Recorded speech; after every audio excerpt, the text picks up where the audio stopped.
네, 안녕하십니까. 국회 보건복지원의 소속 남인순 국회의원입니다.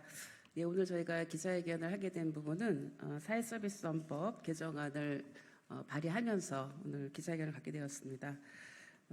먼저 참석자를 소개하도록 하겠습니다. 먼저 보건복지원의 소속 김남희 국회의원님 오셨습니다. 참여연대 공동집행위원장인 김진석 교수님 오셨습니다. 민주노총의 한성규 부위원장이 오셨습니다. 한국노총의 류재강 정책 2본부장님 오셨습니다. 민주노총의 우문숙 정책국장님 오셨습니다. 한국노총의 안은미 정책국장님 오셨습니다. 참여연대 전은경 사회인권팀장님 오셨습니다. 그동안 돌봄의 공공성 강화를 위해서 만들어진 사회서비스원의 설립 취지대로 운영될 수 있도록 사회서비스원 설치 의무화 및 활성화의 내용을 담은 사회서비스 지원 및 사회서비스원 설립 운영에 관한 법률 일부 개정 법률안을 오늘 대표 발의하였습니다. 사회서비스원은 아동과 또 노인과 또 장애인 등에 대한 돌봄 서비스의 제공 기간에 공공성과 투명성을 향상하고 돌봄 종사자의 일자리 질을 제고하기 위한 것으로 그동안 한 10여 년에 걸쳐서 오랜 기간 동안 사회복지계와 또 학계, 노동, 시민사회계가 같이 논의를 하고 또 국회가 함께 노력을 해서 만든 법입니다. 21대 국회에서 사회서비스원법이 통과가 됐습니다. 그런데 사회서비스원 정책이 지금 정착을 해나가야 되는 이 시기에 심각한 위기를 맞이하고 있습니다. 돌봄의 국가 책임을 강화하고자 만든 사회서비스원을 전임 정부가 추진하였다는 이유로 정책 판단에 의해서 무분별하게 폐지가 되거나 통폐합시키고 있는 상황입니다. 대구나 또 울산, 충남 등의 그 지방자치단체에서는 사회서비스원을 타 기관과 통폐합을 시켰고 서울시에서는 폐지를 진행하고 있는 이런 상황입니다. 그래서 이제 이런 문제들을 좀 해결하기 위해서 개정안을 이제 제출을 하게 됐는데요. 그래서 우선 시도에서 시도 사회서비스원을 의무적으로 설립 운영하도록 하는 것이 주요 내용이고요.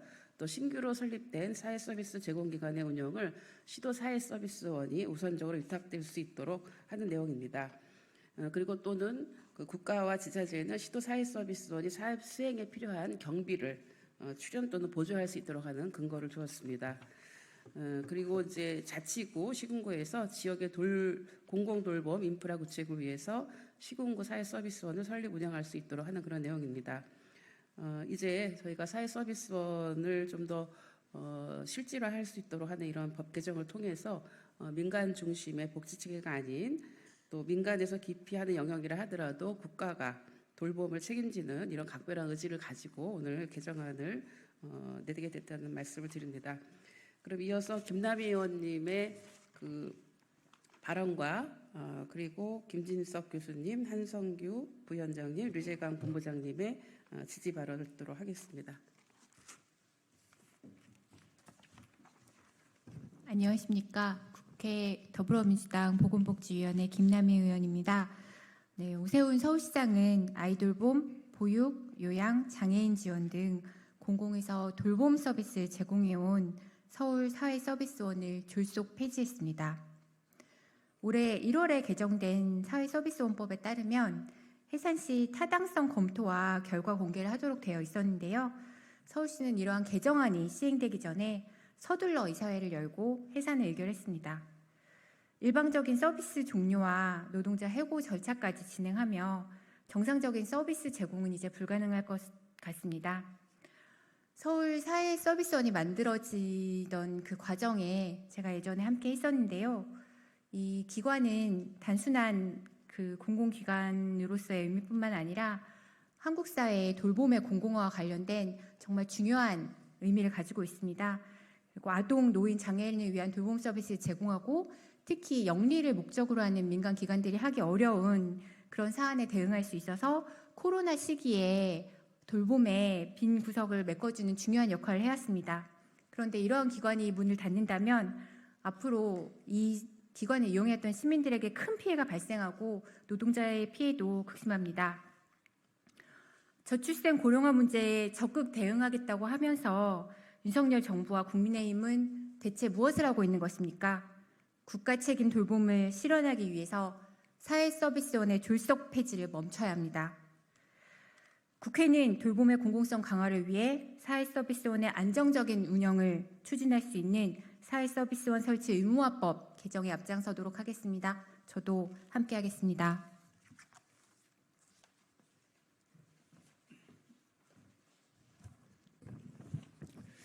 네, 안녕하세요. 참여연대 공동집행위원장 맡고 있는 서울여대 김진석입니다. 사회서비스원 정책의 시기가 돌아가는 것이 녹록치 않습니다. 최근 사회서비스원 관련 연구에 따르면 사회서비스원의 아이디어가 한국 사회정책의 논의의 장에 등장한 것이 2006년이고요. 그로부터 20년 가까운 시간이 지나고 있습니다. 이 논의는 여러 정치 세력을 대변하는 정당들뿐만 아니라 사회정책 관련 학계와 현장의 전문가, 사회서비스 분야에 종사하는 노동자 단체 그리고 시민운동 단체를 포함한 다양한 당사자 집단이 적극적으로 참여해왔으며 그 지난한 협의와 조정의 결과로 비로소 사회서비스원 정책이 탄생한 것입니다. 수많은 관련자가 오랜 논의를 거쳐 힘들게 만들어낸 사회서비스원은 그 역사가 길지 않음에도 불구하고 현재 매우 힘든 시간을 보내고 있습니다. 윤석열 정부의 산생 그리고 일부 지자체의 정치 권력 교체와 더불어 사회서비스원 정책이 추구하는 사회서비스의 공공성 강화의 흐름은 현재 가시밭길을 지나고 있는 중입니다. 지난 4월 26일 서울시의회가 통과시킨 서울시 사회서비스원 폐지 조례안을 통과한 이후 오세훈 시장이 시행을 공포함으로써 현재 서울시 사회서비스원은 폐원 절차에 접어들었습니다. 4월 26일부로 1000만 인구 서울시 공공돌봄의 시계는 멈추었지만 주무부처인 복지부도 사회보장위원회도 그리고 주민 모두의 존엄한 일상과 행복권 실현에 책임을 지고 있는 대통령도 아무런 조치를 취하지 않고 있습니다. 사실상 대통령과 정부의 적극적 방조 아래 대한민국 공공돌봄의 시계는 멈추었습니다. 모두가 돌봄의 위기를 얘기합니다. 그럴 만한 이유가 있습니다. 내년이면 전체 인구 기준으로 5명 가운데 1명이 노인이 되어 있는 초고령 사회에 이르고 당장 올해 말까지 65세 이상 노인 인구가 1천만 명에 이를 정도로 노인 인구 증가율은 가히 세계 최고 수준입니다. 우리나라 인구 구조의 변화는 지금 우리가 얘기하는 돌봄의 위기와 밀접하게 연관되어 있습니다. 노인 인구 비율의 증가는 당연히 돌봄과 의료의 측면에서 사회적 부담을 가중시킬 것입니다. 그런 의미에서 노인 인구 비율의 증가는 우리가 얘기하는 돌봄의 위기의 한 축을 차지하고 있습니다. 현재 사회서비스원 설립과 운영의 근거법인 사회서비스원 설립, 운영 및 지원에 관한 법률 제1조는 사회서비스의 공공성, 전문성 및 투명성 제고 등 사회서비스를 강화하고 사회서비스와 사회서비스 관련 일자리의 질을 높여 국민의 복지 증진에 이바지하는 것을 목적으로 한다고 사회서비스원의 설립 운영한다고 규정하고 있습니다. 오늘 발의되는 사회서비스원법 개정안은 현행 사회서비스원법이 규정하고 있는 사회서비스원 정책 목표를 실현하기 위해 지금 꼭 필요한 한 걸음을 내딛는 개정안입니다. 이제 국회의 시간입니다.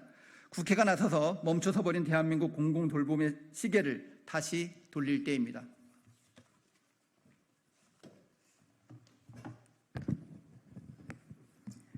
예, 안녕하십니까. 민주노총 부위원장 한성규입니다. 7월 1일 어제는 요양보호사의 날이었습니다. 1년 중 하루를 요양보호사 기념일로 특정한 것은 우리 사회에서 돌봄의 역할이 그만큼 중요하다는 것을 반증하는 것입니다. 역대 정부에서도 돌봄은 개인의 문제를 넘어 사회적 문제임을 인식하고 국가 책임을 강화하기 위해서 부족하지만 장기요양보험제, 치매 국가 책임제, 공공보육제, 초등학교 돌봄교실 등 다양한 공공돌봄 정책들을 시행해 왔습니다. 사회서비스원 역시 돌봄에 대한 국가 책임을 강화하기 위해 지난 2019년 설립되어 서울을 비롯한 전국 16개 시도에서 시범 운영을 시작하였고 이를 제도적으로 뒷받침하기 위해 2021년 사회서비스원법이 제정되었습니다. 하지만 당시에 제정된 법률은 여야의 정치적 이해가 반영된 절충안으로 통과되면서 사회서비스원의 설립 취지와 목적에 부합하지 못한 아쉬움이 있습니다. 그럼에도 불구하고 사회서비스원법은 돌봄에 대한 국가 책임을 제도화하기 위한 의미 있는 법률이었습니다. 서울사회서비스원도 2019년 3월에 출범해서 노동자들을 직고용해서 노인과 장애인, 영유아들에게 안정적이고 질 좋은 공공돌봄을 제공해 왔습니다. 코로나 시기에도 돌봄 노동자들은 감염의 위험을 무릅쓰고 긴급 돌봄을 제공하며 돌봄 공백을 해소하는 데 큰 기여를 하였습니다. 또한 종합재가센터를 중심으로 민간이 기피하는 돌봄 SOS, 중증 돌봄 등은 사회적으로 아주 높은 평가를 받았고, 이는 공공돌봄을 확대해야 한다는 필요성을 확인시켰습니다. 하지만 국민의힘이 다수를 점하고 있는 서울시 의회와 오세훈 시장은 서사원이 방만한 경영을 하고 있다, 또는 돈 먹는 하마다라는 왜곡과 거짓 주장을 앞세워 지난 5월 20일 서울 사회서비스원 폐원을 결정하였습니다. 이러한 결정의 배경에는 사회 공공성에 대한 대통령의 비뚤어진 가치관이 자리 잡고 있습니다. 윤석열 대통령은 지난해 5월 31일 사회보장전략회의를 주재하면서 사회보장 서비스도 시장화되고 산업화되어 경쟁체제가 되어야 하고, 이를 통해 성장 동력을 만들어야 한다고 하였습니다. 이후 대통령의 주장은 정부 여당을 통해 작동되었고 급기야 서사한 폐지로 이어졌습니다. 대통령 한 사람의 비뚤어진 가치관으로 인해 민생과 직결된 사회 공공성이 무너지는 것은 결탄코 안 될 일입니다. 민주노총은 윤석열 정권의 공공성 훼손에 맞서 더욱 강력하게 저항하고 싸워 나갈 것입니다. 그리고 남인순 의원께서 발의한 사회서비스원 법률 개정안은 윤석열, 오세훈 방지법이라 명명합니다. 저는 민주노총은 이 법이 신속하게 입법화되어 사회적 약자에 대한 공공의 역할을 확대 강화하는 전환점이 되길 바라며 민주노총도 끝까지 함께하겠다는 말씀드립니다. 이상입니다.